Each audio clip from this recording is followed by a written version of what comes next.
credo religioso, para muita gente, um mistério resume-se em explicar o que é a centelha divina. Bom, Centelha Divina é o livro do médico cardiologista Mário Craig da Costa, que está aqui com a gente hoje e que vamos ver se ele consegue explicar para a gente onde está essa centelha divina. Mário, prazer te receber, seja bem-vindo. Prazer enorme, obrigado pelo espaço que você abre para a gente para falar de um assunto tão bom que é falar de uma coisa divina, né? Quando a gente fala de Deus, isso nos preenche, nos alegra, nos completa e é sempre uma satisfação enorme. E aí a centelha divina está ali para, como a gente diz, alegrar e iluminar o coração das pessoas. Como é que um cardiologista acha essa centelha divina nos corações? A gente durante muito tempo tentou tratar só o coração físico das pessoas, né? E é engraçado que às vezes a gente percebe que o remédio ou a cirurgia cardíaca que a gente faz realmente é capaz de atuar muito bem na parte física muitas vezes, mas que as pessoas precisam de alguma coisa a mais. E aí a gente foi em busca de dar, né, ou colaborar para que as pessoas possam alcançar essa coisa a mais. E daí que surgiu, né, a ideia da gente transformar uma série de mensagens que a gente falava nas nossas atividades dentro do Centro Espírita André Luiz, num livro, que é a Centelha Divina, e que a ideia mesmo é essa. Somos todos filhos de Deus. E como seus filhos, nós temos uma semente dele dentro de cada um, que é essa centelha divina. Uhum. Que a gente precisa permitir que ela brilhe. Então, na medida que nós permitimos que Deus possa brilhar dentro do coração de cada um de nós, nós nos iluminamos, né? Jesus, aliás, a proposta do Cristo quando veio à Terra, que foi muito mal compreendida, daí a enorme discussão dele com os fariseus da época, que esperavam um reino material, e Jesus dizia assim que ele veio edificar o reino de Deus no coração das pessoas. Isso está muito bem explicitado num livro espírita, que traz essa mensagem profunda, mostrando que Jesus vem então trazer uma proposta diferente, que é edificar o reino de Deus no coração das pessoas. Mário, chama a atenção porque a gente vê, né, ao longo da história, um determinado momento, a ciência, a fé, a espiritualidade, a doutrina, elas andavam de mãos dadas. Aí, daqui a pouco, elas começaram a se afastar de um jeito que elas passaram, inclusive, a se excluir, né? Você vê que tem muitas correntes científicas que excluem totalmente a questão espiritual. E hoje, você é representante aí, legítimo, de um movimento que a gente está vendo surgir aqui e ali, de união, de novo, desses aspectos, né? E isso é necessário, né? A gente houve uma época em que a ciência, para crescer, precisou dicotomizar-se dos aspectos da religião, que ficou durante um tempo, e graças a Deus isso está mudando, acho que em todos os segmentos religiosos, não só dentro da doutrina espírita, mas que já nasceu como ciência, filosofia e religião. A doutrina espírita já nasce com um olhar diferente, né, já trazido por Kardec, que dizia que a fé tem que andar ao lado da razão. A gente não pensa na fé cega, mas na fé raciocinada, compreendida. E Kardec sempre diz que a gente deve refutar as coisas que a nossa razão não possa aceitar. E durante muito tempo, a religião não quis evoluir. E para que a ciência evoluísse, ela precisou romper com a religião. Mas a gente vive uma tendência de um caminho contrário. Porque também a religião, quando ela a ciência, quando ela sai de dentro da religião para trilhar um caminho solo, ela também começa a negar o imponderável. Porque as coisas religiosas, as coisas da fé, elas ainda, eu digo ainda porque o tempo vai modificar, são imponderáveis. Então eu não consigo medir o poder da fé na capacidade disso transformar um estado de doença num estado de saúde. Quer dizer, até que ponto a fé, por exemplo, do meu paciente contribui para que ele venha a melhorar. A ciência não consegue medir isso, nós não temos elementos, porque isso ainda não é mensurável. Então a ciência prefere negar. Aquilo que eu não consigo medir, a nossa ciência é positivista, ela acredita naquilo que mede. E a medicina, se ela não conseguir dosar em laboratório alguma coisa, ela diz que não existe, né? Mas a gente vive um movimento contrário dentro das classes médicas, dentro da Sociedade Brasileira de Cardiologia, já um despertar.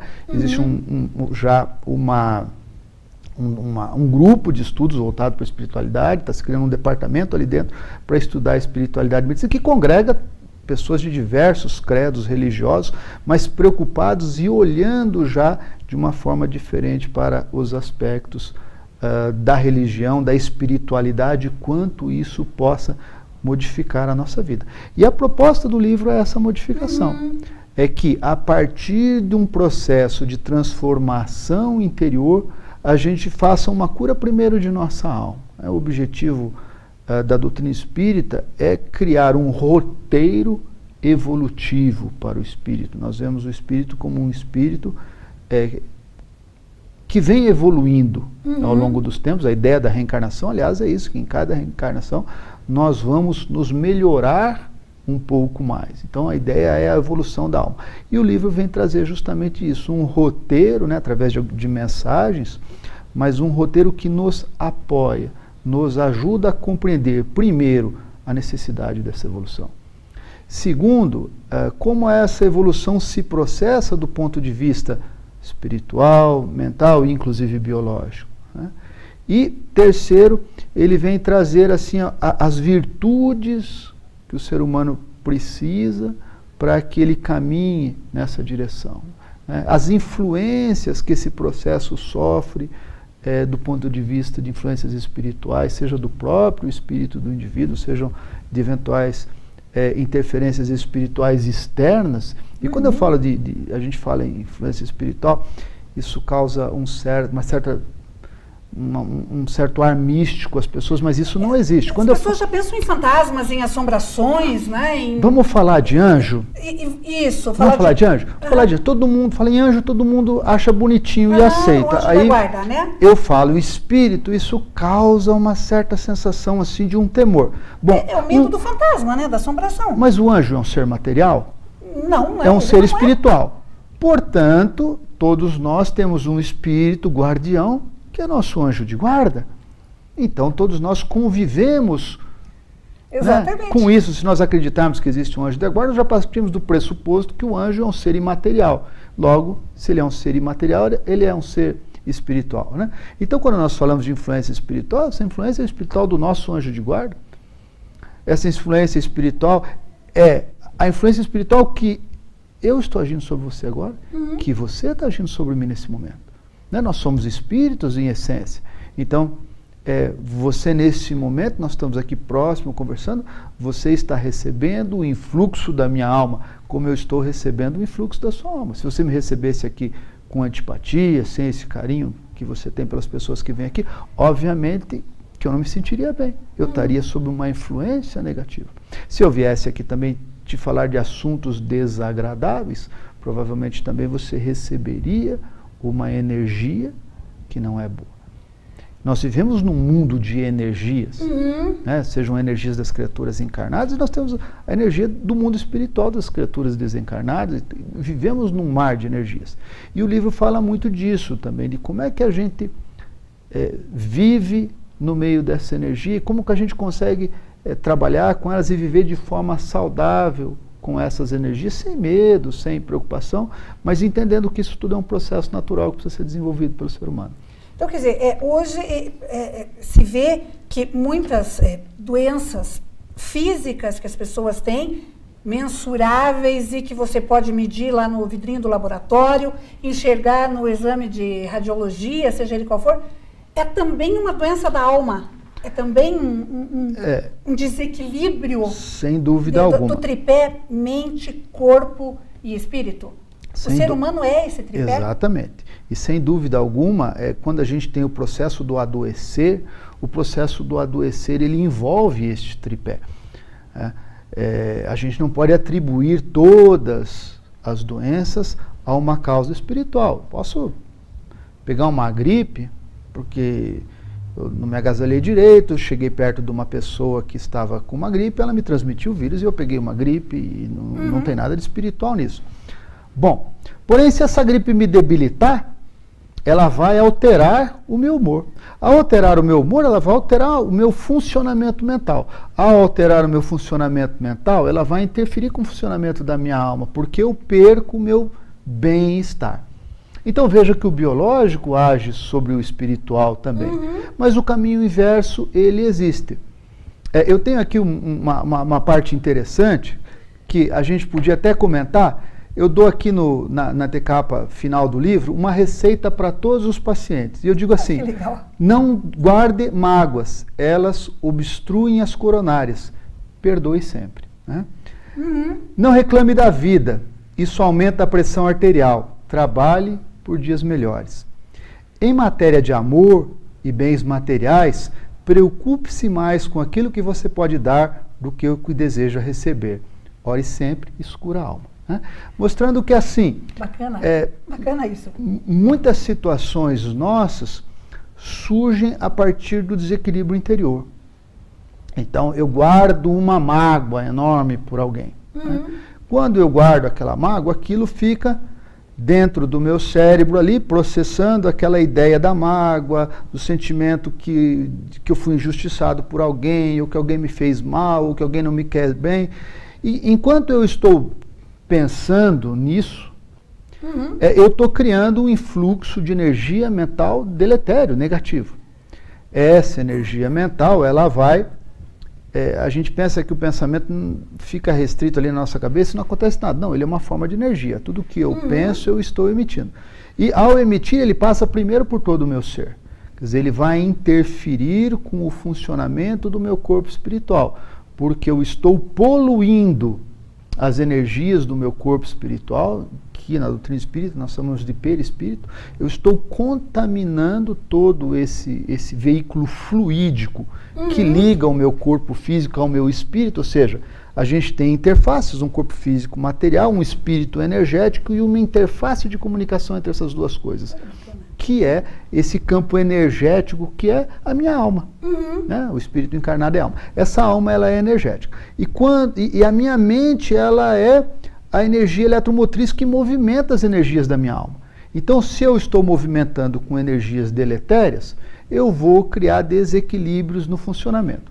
Como esse corpo magnético, espiritual, ele está diretamente ligado ao corpo físico, quando eu desequilibro esse corpo, ele vai determinar o surgimento de doença. Qual doença? Aquela que você está geneticamente predisposto. E isso é interessante, porque você pode estar predisposto a ter doença do coração, o outro pode ter predisposto a ter o câncer, o outro pode... Não importa. Quando você desequilibra o funcionamento desse corpo espiritual, você vai ter o surgimento de uma doença que está na tua genética ter. Talvez o mesmo sentimento de raiva vai causar câncer em um, infarto em outro. Mas aí é que entra a interface e a importância do biológico. O biológico vai determinar que tipo de doença eu vou ter, mas muitas vezes o desequilíbrio surgiu no processo de desequilíbrio espiritual que coordena o nosso sistema imunológico.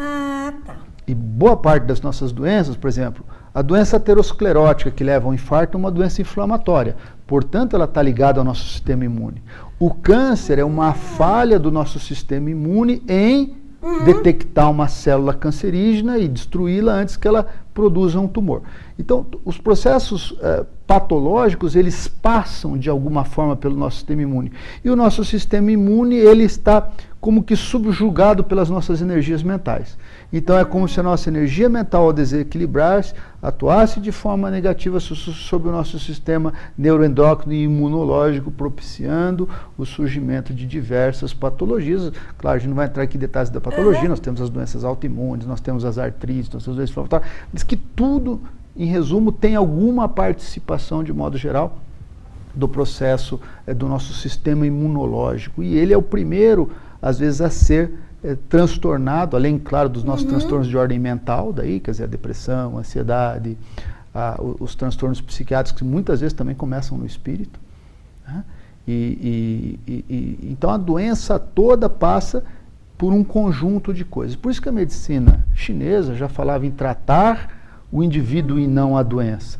E aí, nesse sentido, quer dizer, para a gente, né, encerrar nossa entrevista, que infelizmente nosso tempo está esgotado, e eu já quero deixar um convite para uma outra entrevista, porque esse tema é fascinante. É fascinante, sem dúvida. Quer dizer, e nesse sentido, então, no caminho inverso, a bênção, as benzedeiras, as rezadeiras, que sempre foram absolutamente marginalizadas pela medicina, hoje alcançam de novo o posto de serem auxiliares. Veja, o amor cura. Olha que bacana. Né? Mas eu preciso acreditar no amor. É por isso que Jesus dizia, né, que tua fé te curou. Porque Jesus, quando curava, ele derramava sobre a cabeça das pessoas um amor transformador. Mas apenas quem estava receptivo a esse amor recebia as bênçãos da cura. Por isso que Jesus dizia, tua fé te curou.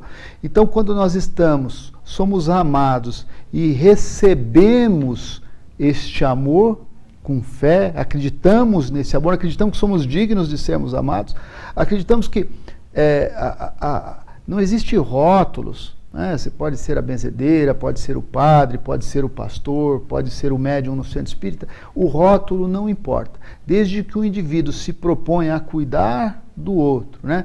A impor as mãos com amor, ele vai, através da energia transformadora do amor, modificar a vibração interior daquele indivíduo que está recebendo aquela emanação de amor. E ao modificar-se interiormente, isso pelo menos propicia ou facilita a cura e a recuperação das doenças. Mário, o pessoal que queira adquirir o Centelha Divina, que queira comprar o livro, ele nem foi lançado ainda, nós já estamos adiantando, como é que o pessoal faz? Bom, nós vamos ter o lançamento do livro no dia 12 de março, às 19 horas, na Guarda Mirim, tá? E vamos fazer um segundo lançamento no dia seguinte, no dia 13 de março, então, que é uma terça-feira, às 19 horas, no auditório da Unimed, na Comendador Miró. Então o livro vai estar à venda lá, nesses dias, né? E hoje eu vou deixar ele disponível também na livraria lá da Guarda Mirim, vai estar disponível. Eu tenho ele, eventualmente, na minha clínica, para as pessoas que estão querendo ter o livro, né, pré-lançamento, ele está disponível, podem me procurar, não há problema nenhum, mas a gente pretende, na evolução, estar colocando em outras livrarias também, para deixar ele disponível. Mas tem sido uma coisa muito bacana, porque eu tenho tanto amigo, que acho que o livro vai acabar antes de ir para a livraria, de tanto amigo que eu tenho. Veja que coisa maravilha. Boa. Não, é porque o assunto é muito bom. E o autor também. Mário, muito obrigada, adorei a nossa entrevista e já fica o convite para próximas oportunidades. Obrigado, venho sim, venho com o maior prazer, obrigado pela oportunidade. Obrigada. E aí, para você que está em casa, com essa lição de amor aí, com essas dicas, esses conselhos preciosos, eu me despeço de você, já deixando o nosso encontro marcado na semana que vem, aqui na TV Vila Velha. Quero mandar um agradecimento especial a New Hair Design e também a Dona Z Semijoias. Semana que vem a gente está aqui. Um grande abraço e até lá!